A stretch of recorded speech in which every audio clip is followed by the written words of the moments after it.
ที่เป็นที่มาอีกส่วนหนึ่งเนาะนี่คือบริษัทพาสโกนาก้าเนาะที่ว่าซีประเทศเขาเรียกกันไว้ไปเลยเนาะปัจจุบันนี้นะแล้วก็คนภายในการดูแลของทางอิสรีทัพวัดวงศาเนาะเป็นประธานกรรมการบริหารสูงสุดของพาสโกวายเนาะแต่ละจะมีท่านรองประธานคือท่านธนพร วงกำได้เนาะเป็นอยู่ในคณะกรรมการเช่นเดียวกันเนาะดูแลแบบครอบครัวในซีประเทศเป็นจะดูแลเช่นเดียวกันเนาะและก็แต่ละบริษัทเนาะเป็นเพิ่นได้เกินไว้4 หาบริษัทเนาะแล้วก็เป็นประธานบริษัททั้งนั้นเด้อเนาะสำหรับดีกีของเพิ่นก็บ่ธรรมดาเนาะในการเกินไว้นับแต่ตั้งเนาะบริษัทพวกไว้ที่เปิดต่างๆเนาะอันที่2ก็ประธานกรรมการพาสโกไว้เนาะหรือว่าโกเดมอนหรือเก่าเกษตรECเนาะหรือว่าน้ำฟ้าเนี่ยเนาะน้ำฟ้าอีเตอร์เนาะนี่เป็นบริษัทของเพิ่นเนาะฉะนั้นว่าบริษัทพาสโกไว้เนาะเป็นบริษัทที่เชื่อไต่เต่าจากเคยเห็นมาแล้วจากนำ1 นำ 2 นำ 3ผ่านกระบวนการที่เคยลงเลี้ยวมาแล้วจนมาหอดจุดนี้ฉะนั้นว่าข้อมั่นคงของบริษัทเข้าที่ว่าชัดเจนในกระบวนการต่างๆเนาะจากนั้นจะมีท่านธนพร วงกำได้เนาะคือท่านภรรยาเพิ่นเนาะเพิ่นก็เก่งเรื่องอะไรเนาะเพิ่นจะเก่งเรื่องตัวสุขภาพเนาะเพราะว่าเมื่อก่อนเพิ่นอดีตเพิ่นเป็นคนป่วยคนหนึ่งครับแล้วก็ผลิตตัวสินค้าเกิดขึ้นแล้วก็ลองใส่เกณฑ์ต่างๆเพิ่นจบแพทย์ไทยโบราณเนาะจึงได้ว่าเป็นบริษัทยอมรับตัวเองเป็นพยานด้วยว่าผลิตยาบ้างปวดเองเนาะแต่ว่าของปัจจุบันนี้จากคนที่อายุเอาง่ายก็คืออายุสูงแต่ว่าเบื้องหน้าตาเรายังอ่อนๆอยู่เนาะคำเราบอกว่าบอสนี่เลยอย่าว่าอย่างนี้เนาะอย่าว่าผู้สาวคนไหนเนาะหลายทางอาจจะเห็นตึกเนาะเดี๋ยวเพิ่งเขาว่าทางอาจจะเห็นสัจเจนคือว่าขบวนการในการเป็นไว้ดีอันนี้ทุกคนอีกเนาะเป็นลักษณะแต่ว่าเราพัฒนาเรื่องสุขภาพตัวเองเนาะเป็นมหอดจุดอีกเนาะแล้วก็ตัวสินค้าต่างๆเนาะของบริษัทพาสโกไวหรือว่าความสมัครต่างๆเนาะเพิ่นได้มีการเคลื่อนไหวออกหนังสือพิมพ์หนาหนึ่งแต่ว่าเกี่ยวกับบริษัทเนาะว่ารับใส่ตัวสินค้าในราคาสามารถสิ่งต่างๆประมาณใดๆอยู่ในสื่อโลกออนไลน์เนาะหรือว่าสื่อเกี่ยวกับการสื่อสารเนาะทางโทรทัศน์ทางทีวีวิทยุหนังสือพิมพ์หนาหนึ่งเลยสิเนาะอยู่ในโดดเด่นในวงการจนมาหอดปัจจุบันเนาะจากตัวยาว่าจากตัวเกิดว่าสุขภาพพืชต่างๆเนาะในพันกระบวนการที่ออกตามสื่อต่างๆและสินค้าทุกตัวเนาะเป็นในพันเกิดว่านิติกรรมคือออยแล้วก็เราชิ้นละวันเราเข้าไปเอาเนาะสินค้าของเราคือพวกกาแฟพวกเครื่องดื่มต่างๆเนาะพวกสุขภาพมาครับเป็นได้รับรางวัลท็อปเป็นระบบปี2019เนาะเพราะสมัครในวันทุกท่านทำรางวัลเนาะบริเวณสินค้าจากไซบ้ากับว่าขายโมเมนต์เนาะเป็นสินค้าที่มีนิติกรรมถูกต้องตามกฎหมายในสามารถไปซื้อรางวัลจนได้ท็อปเป็นระบบปี2019เนาะนี่คือการจะไปยึดตัวสินค้าต่างๆเนาะแต่ครับรางวัลเขาเป็นก่อนในจุดนี้ในบทบอกวิธีนะครับของกองพาสโกคือว่าเป็นของข้อใหญ่เนาะข้อใหญ่นี่โดดเด่นของเครือข่ายโมเมนต์เนาะแต่นี่เป็นสปาร์ก้าใหญ่เนาะอยู่ที่เพียร์ลาดพร้าวเนาะที่เป็นรุ่นตัดสปาร์ก้าใหญ่ของบริษัทพาสโกเบอร์ไวเนาะสาขาย่อยต่างๆเกิดขึ้นเนาะสมุทรจันทบุรีเพชรสมุทรต่างๆสิเนาะแล้วก็มีชลบุรีสิเนาะก็มีสาขาสิเดียวกันเนาะสำนักงานแล้วมีที่ทำต่างๆเกิดขึ้นอยู่เวียนมาเหมือนกันเนาะมีที่ทำต่างๆที่ห้องหับตามกฎหมายเนาะพอไปไปขายแบบขายเถื่อนเนาะหลายบริษัทได้มีการขายเถื่อนก็คือบริพารนิติกรรมเนาะเอาสินค้าน้ำเขาโดยถือกฎหมายดีขายเสื่อมขายแต่ขายอยู่ตัวมันบอกก้มเสื่อมยังไม่ได้สิเจอเนาะอันนี้มันก็มีปัญหาเนาะแต่ว่าข้อห้ามคือสังเกตแบบนิติกรรมเนาะนิติกรรมความชัดเจนเนาะฉันว่าคือพาสโกลาเนาะบนไปไต่ก การดูแลของประธานบุญทุ่งพระพรเนาะซึ่งเพิ่นได้คัดสรรเอาเรื่องข้อถูกต้องถูกใจถูกกฎหมายมาเป็นหลักเนาะแล้วตัวสินค้าบริโภคว่าสีใส่ดีที่บุรีมาจากขอแต่ให้ถูกกฎหมายไปก่อนแล้วตัวมันดีแล้วจะว่ากันเนาะตัวนี้เป็นตัวกันต่อเนาะก็คือความชัดเจนไปก่อนความชัดเจนตัวนี้เพื่ออย่างเพื่อว่าให้ไทยสมาชิกของเขาผู้นำของเขาหรือผู้ประกอบการที่จะเข้ามาต้องให้เข้าใจเรื่องเชิงว่าการที่เขาจะเดินไปในหมู่บ้านหนึ่งการที่เขาจะเข้าหาการองค์การหนึ่งมันต้องมีกระบวนการพิธีกรรมเป็นหลักและถูกต้องและเขาบ่มีความเสี่ยงดีขึ้นกองกองกันที่ท่านพาสุภาเข้าสามารถจบเมื่อไหร่ท่านประธานนี่เป็นกระบวนการกันไปเนาะที่เข้าชัดเจนเนาะเอาตัวนี้ไปยืดในเด้อเจรบาเนาะการจะตั้งเข้ามาที่ผู้เข้าสิ่งที่เจ้าหน้าที่ต่างๆเพื่อห้องหับเนาะเจ้าหน้าที่ปกสได้เมื่อเนาะนี่การเสียเอาของอากรเสียพันธะทุกกระบวนการในบริบทกฎหมายเนาะคือว่าได้ห้องหับแม้กระทั่งเรื่องปุ๊กแก้วการนำใส่การเสียภาษีอบพ10%โดยการยดออกยดจ่ายต่างๆเนาะเป็นกระบวนการที่เข้าให้ถึงต่อเนาะโมเมนต์มาขายเดี๋ยวขายที่ขึ้นแต่ชมเนาะมันมีกระบวนการที่เดิมขนาดกฎหมายที่เข้าห้องหับปัจจุบันนี้เนาะซึ่งมาได้ทางอาทิตย์ในกลุ่มของเราปัจจุบันนี่มันจะเจ้าหน้าที่เอาว่าในของการเขาเนี่ยย้อนว่ามันมีกิจกรรมที่พันกันเนาะแล้วให้มันถึงต่อตามกระบวนการเนาะแล้วเขาก็พยายามเฮ็ดให้ทุกทางเนาะยืนกันโดยความมีความเสี่ยงเอาไงซะเนาะแบบโปรแกรมเนาะนั่งยศเนี่ยทางหลังจะไปสิมานั่งยศเนี่ยก็ขาดลงมาอีกเราบ่จักนะลักษณะนั้นเนาะแสดงว่าเขาเฮาเนาะบ่ต้องยากกว่าอย่างเนาะเฮามีกระบวนการที่ห้องความชัดเจนและมีคณะของเฮาที่มีบุญทิภาวะเนาะและเฮานี่แหละอีกหนึ่งทางที่เป็นกระบอกเสียงที่มาฝึกมาสอนเป็นยังต้องเรียนเป็นยังต้องฝึกเป็นยังต้องสอนย้อนเฮาอยากให้ทุกทางสื่อสารตามกฎหมายให้เข้าใจสื่อสารในพฤติกรรมสื่อสารในการซื้อมาขายไปโดยที่ว่าขายแบบไหนถึงกฎหมายจังซี่นะแต่ว่าทุกทางนี่ขายไปบ่ได้แหละบ่มีไผหรอกซื้อหามาขาย4เนาะหรือมีบ่มีที่หรอกถ้ามีบ่ต้องแยกกันได้เนาะสบายแล้วนั่งอยู่เมื่อโดดซื้อมาจักพวกนึงเนาะตัวนึง16,500เนาะก็ขายไปจัก4สิยากเอาไปเท่านั้นเนาะสบายต้องแยกกันได้เนาะได้ว่าเฮามีกระบวนการของเฮาเนาะห้องหับนี่เป็นคณะของเฮาต่างๆเพื่อสนองเนาะสนองข้อมูลต่างๆให้ทุกท่านเอาข้อมูลนี้ไปเผยแพร่ช่วยเนาะตามวิธีการต่างๆเนาะที่ของเฮาเนาะแต่ว่าในการคุ้มครองดูแลเนาะคือทางประธานเนาะต้องใช้เพิ่นบางทีที่ก่อนจะมาเป็นประธานได้เพิ่นบ่ได้จับสลากเข้ามาเนาะเพิ่นบ่ได้ว่าผู้หน้าตาดีเนาะสังคมเท่บ่แม่นเนาะเพิ่นมาด้วยทุกทีมภาวะของเพิ่นเนาะประวัติเพิ่นขอเราได้นึงเนาะเอาเราแบบทิมๆนิดนึงเนาะเพิ่นก็เป็นผู้หนึงข้าราชการผู้หนึงในสมัยก่อนว่าซะเนาะเป็นพนักงานของรัฐผู้หนึงว่าสาธิตเนาะเพิ่นก็จบไฟทั้งฝ่ายสอนโดยตรงไปยังเพิ่นต้องสอนเวลาเพิ่นสอนมันจะมีการได้ที่เป็นตนาฟังน่าสนใจย้อนว่าเพิ่นจบไฟคู่มาเนาะการจบไฟคู่ก็คือการสื่อสารการแต่งบทมันต้องแบบว่าเอาง่ายซะเขาแต่งเรื่องผู้กำกับแต่งเรื่องละครเนาะกับผู้บ่เคยกำกับแต่เลยแต่งจะคนละบทเลยเนาะแต่เพิ่นจะมีกระบวนการพวกมันให้ผ่านไฟเนาะนี่เพิ่นจบเกี่ยวกับการศึกษาเพิ่นเนาะก็คือเกี่ยวกับคู่เอาง่ายซะคำว่าแล้วเนาะเมื่อก่อนเนาะแล้วก็เป็นนักเรียนเก่งในอดีตเนาะตะกี้เรียนของเดียวกับข้าพเจ้านะครับติดแถวเลยนะ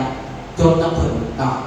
แต่คนเรียนเก่งเลยขอกายว่าซะเนาะขอกายครับข้าพเจ้าก็เก่งขึ้นกันเนาะเก่งกายเนาะแต่ว่ากายทำให้สนุกได้กายได้ก็อะไรขึ้นกันเนาะ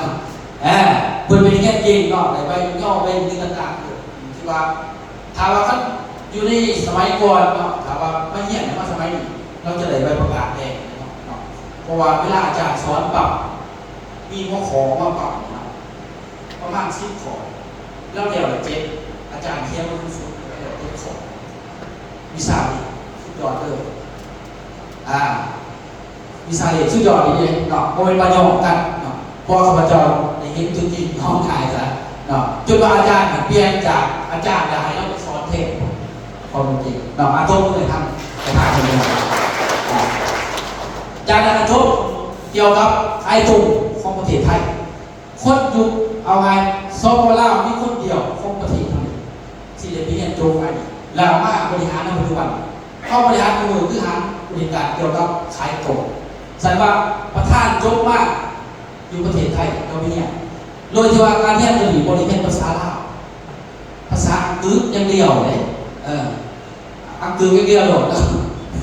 ภาษาอังกฤษไปทำให้ซื้อไปดีที่ว่ายากเอาง่ายซะเนาะมันต้องได้รับรองเตอร์ที่เพิ่นเนาะตะกี้เพิ่นบอกภาษาลาวบ่ท่องเนาะนี่เป็นภาษาอังกฤษเยอะอีกแล้วว่าเจอคนลาวมากหน้าหลายตาเนี่ยเนาะก็เลยมาบอกภาษาลาวของแน่นี่คือเพิ่นยกบ้าภาษาแสดงว่าต้องชี้เรียกเนาะฝ่ายหนึ่งจากนั้นก็คือข้าพเจ้าเนาะยกเกี่ยวกับบัญชีเอาง่ายซะเนาะบัญชีจบปริญญาตรีรัฐศาสตร์เนาะอยู่ใน